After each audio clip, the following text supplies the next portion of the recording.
Hey everyone, welcome back to the Reloading Closet. Today we're out here at the range out at Richmond Hill WMA doing some load confirmation for a competition that I have tomorrow.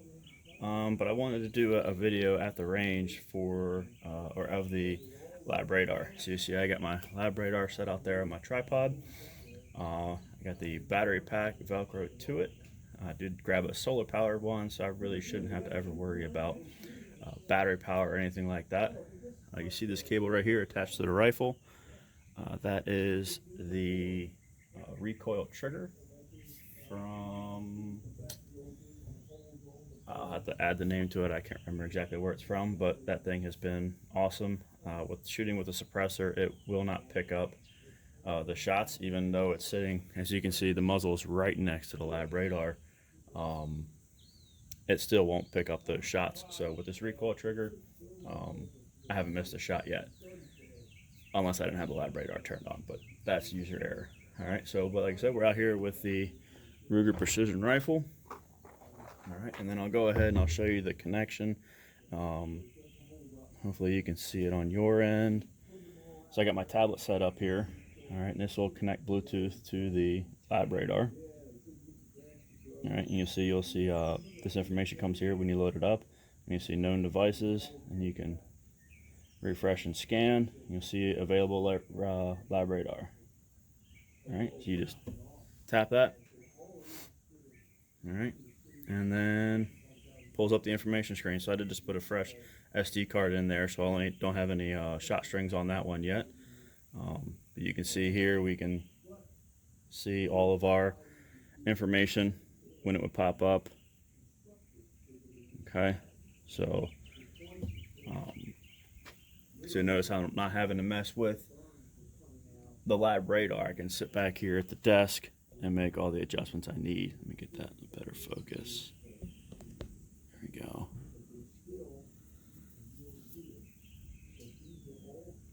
All right, so we'll go ahead and we're going to shoot 10 shots because we're confirming our speed.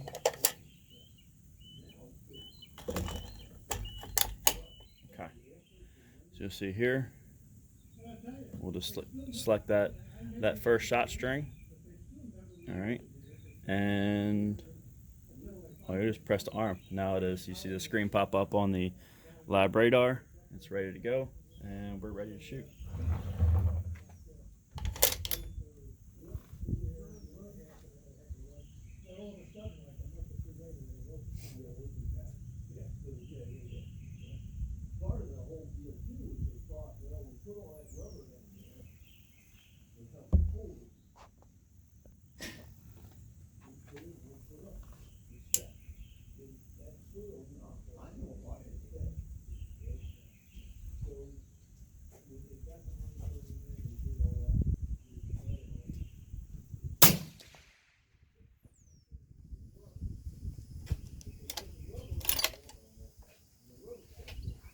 All right, as you see it popped up there. See it pop there, 2663. All right, that's about where I should be. Let's go ahead, shoot another one.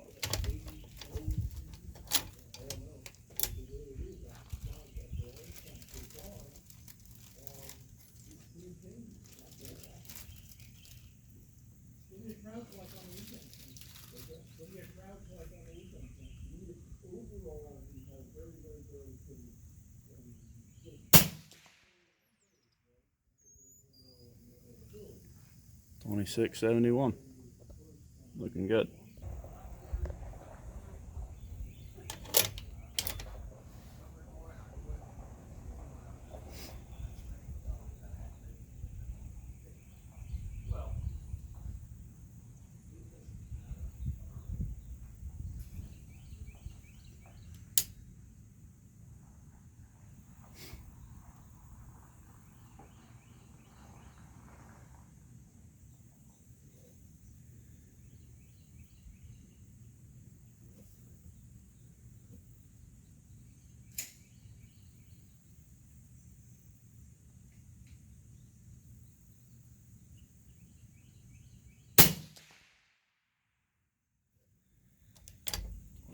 66.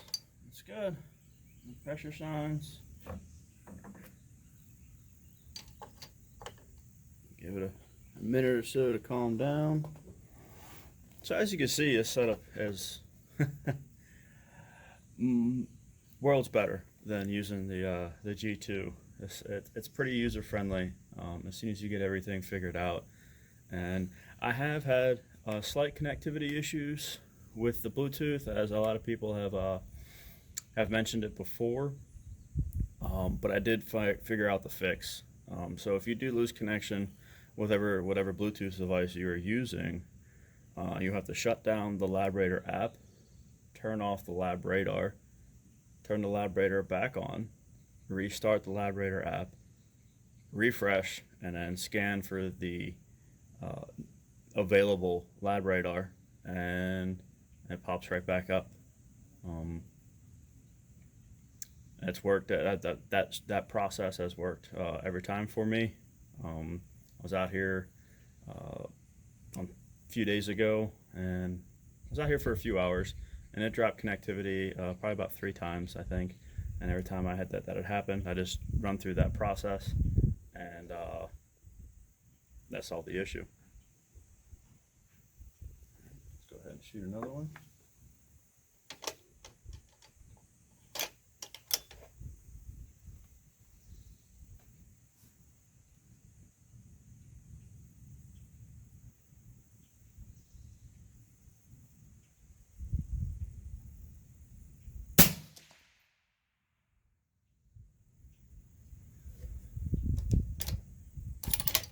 On the slower side, but still within our realm of what I need it to be.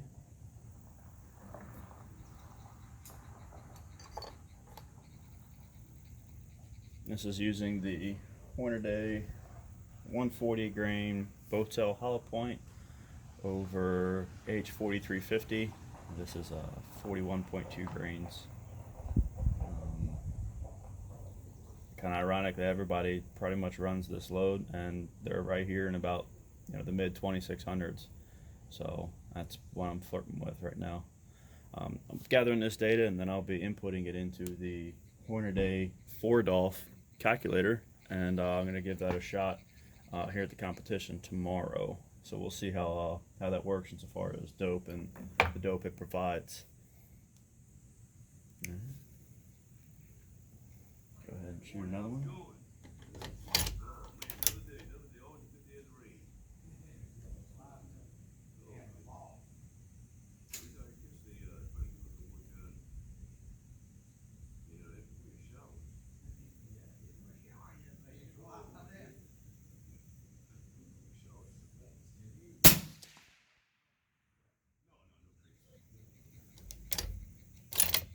Again, a little slower. And you see there, all right, so you see that just said popped up 2526. So since it has the recoil trigger, right, that actually picked up on me pulling the bolt to the back and extracting, ejecting that. So you can see here I have 5 shots fired, but I am on shot 6, if you can see here on the tablet. All right, so when the shot string's over, I'll just go back and I'll remove that shot. So I'll just have to remember, shot number 6 to pull that one.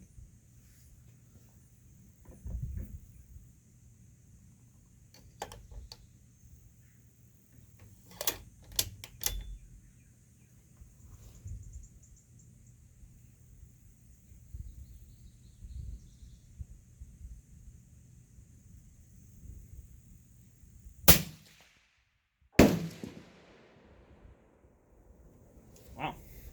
All right. That's going to throw a kink in that group. That one was way up there. Not sure why. Might have been some excessive neck pressure or neck tension on it. And then again, using Hornady brass, it's not exactly the most consistent, but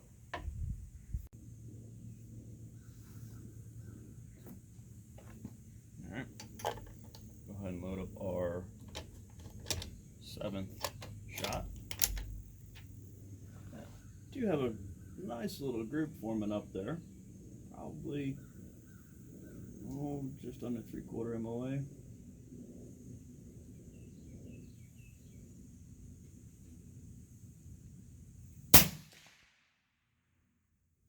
we go. Now we're back on track.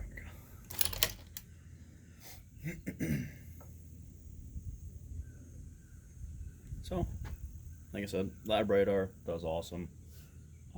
Makes my life so much easier. It's much more consistent. The numbers make more sense compared to what I was getting with the G2. They did send me another G2 actually getting delivered today. So I'll probably just sell that one. And then all the extra stuff that I have from the other G2 that I have, they didn't ask for it back or anything like that. So I'll probably just include that stuff as well. So if you're looking for a chronograph, let me know. Not saying that there's anything wrong with the G2. The Labradar is obviously better. The G2 was working fine up until it started giving me some really weird numbers. 6.5 Creedmoor does not shoot 4,000 feet per second. And this is after giving it a full charge and going through and making sure everything was set up properly, and it was still just giving me some really weird numbers. So we'll get that new one.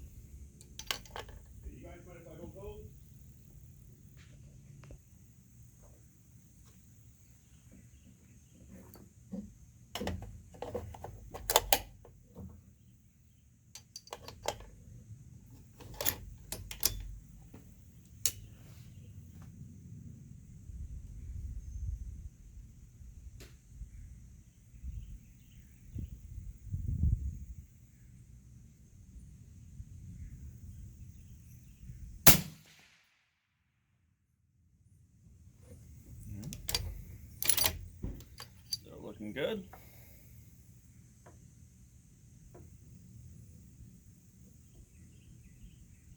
Pretty safe low. Shouldn't see any signs of pressure on this one. So far so good. We do have that one outlier right now at 2690, so I might shoot an 11th round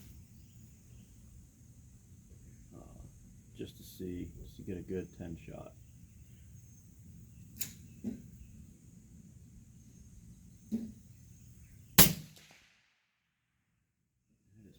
Right in that same hole.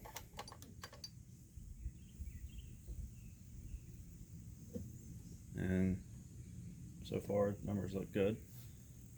All right, so that right now we're at 9 shots. I got a little fast with that one, so I'm gonna let it cool down for a second.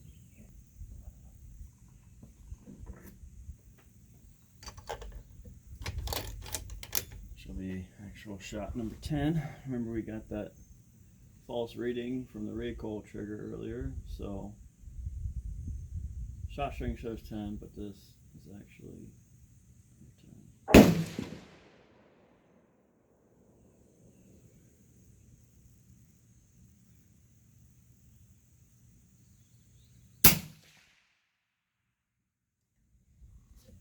A little slower, but still pretty good nonetheless. Alright, so what we'll do here, we'll go disarm. Make sure you guys can see this.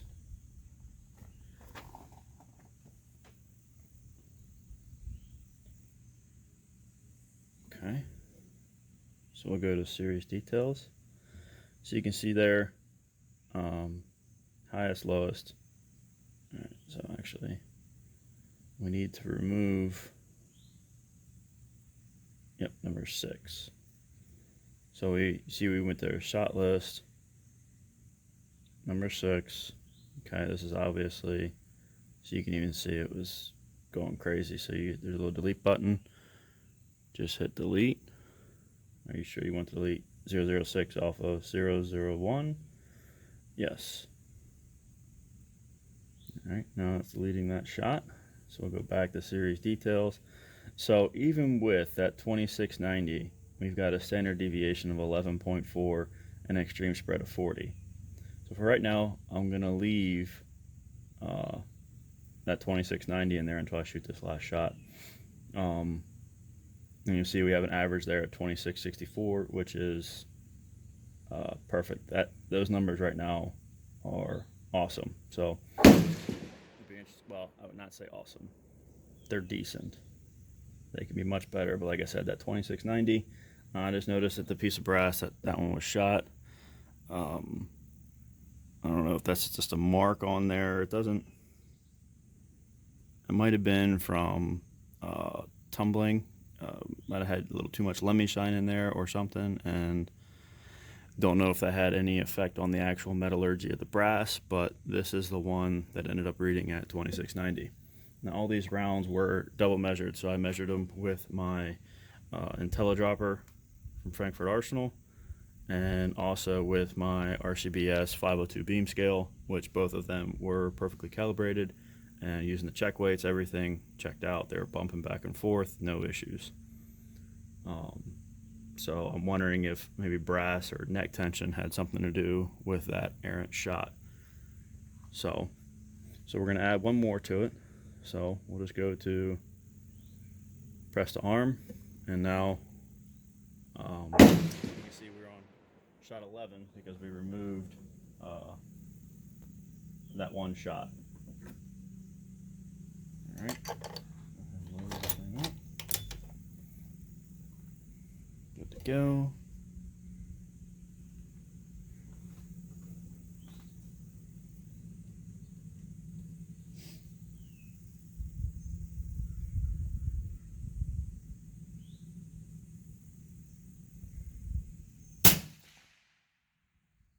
And right through the same hole. Still again a little slower, but you know, still right there in that range that I need to be at. All right, so go ahead and press to disarm. That's what I really love about using the tablet. A lot of guys are like, oh, you don't need Bluetooth or anything like that. I really like using a Bluetooth device because I'm not reaching up there. You see how far away it is. I mean, it's always at the end of the gun. I'd have to be reaching up there and pressing that arm and disarm button, where, using the tablet, it's very convenient to just hit the arm and disarm button from back here. All right, so we'll go to series details. See again, even with that in there, standard deviation 11.7, extreme spread of 41.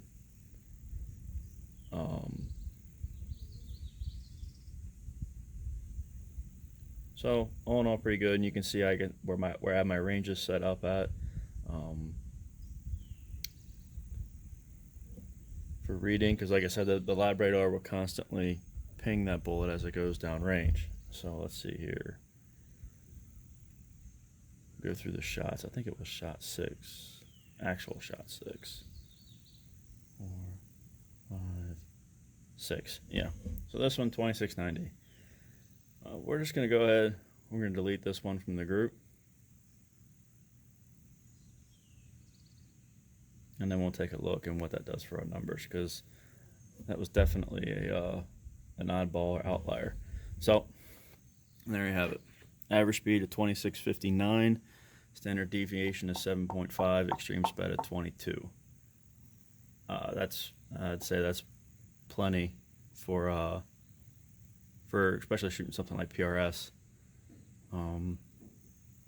Extreme spread, I wish I would like it to be at least 20 or under, but for working with one-a-day brass and being a beginner and reloading and still learning a lot of different techniques and things of that nature, I'd say that's pretty good. Hope you guys really enjoyed the video. If you want any more features or anything you need me to showcase with the Labradar, just go ahead and post it down in the comments.